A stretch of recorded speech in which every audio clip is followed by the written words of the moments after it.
Good morning. I'm Congressman Jim Himes of Connecticut. We're a small state that lately has become large in the public imagination for all the wrong reasons. The town of Newtown starts at the northern border of my district. It would be better if my friend and colleague Chris Murphy, whose district Newtown lies in, were here today. But he's in Newtown attending funerals.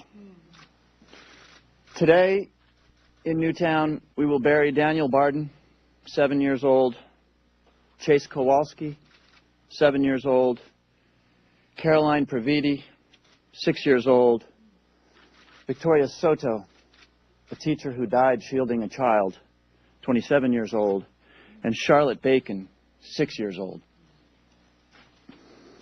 We came together on Sunday, John and Joe and Rosa, myself, and Chris with the senators, to be at that vigil where so many of the families were in the room for the first time collectively expressing their unimaginable and permeating the air with a question that we can't answer, which is why. And we can't answer that question. But over time, the urgency of that question has got to transform itself in the minds of every single American, and certainly in the commitment of every single elected official to do all that we can to prevent what happened in Newtown from ever happening again. That is something that we cannot escape as a responsibility. We've talked a lot about the things that we need to do. There is absolutely no justification for weapons that were made for the explicit purpose of killing lots of people quickly to be in the hands of civilians. There is no logic for not having comprehensive and intelligent background checks. If 6 months from now we gather and we've done nothing, it won't be because the arguments against doing something have been good. There are no arguments against doing something.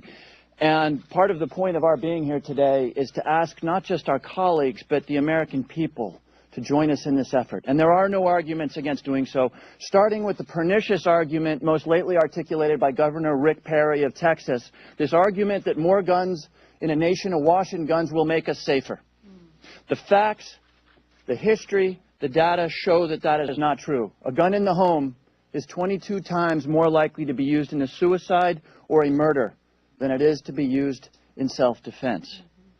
A study by the Rand Corporation of trained officers of the law in a situation of an exchange of gunfire found that those officers hit their intended target less than 2 out of 10 times.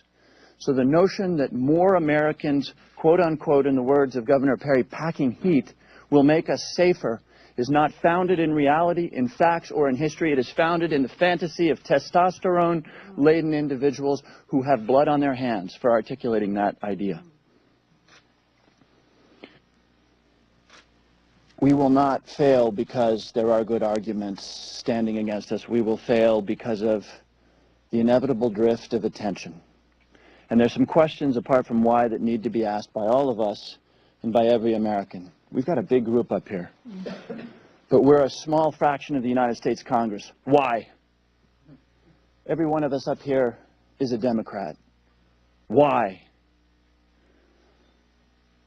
We've got to ask the American people to start asking that questions of their public officials and their elected officials.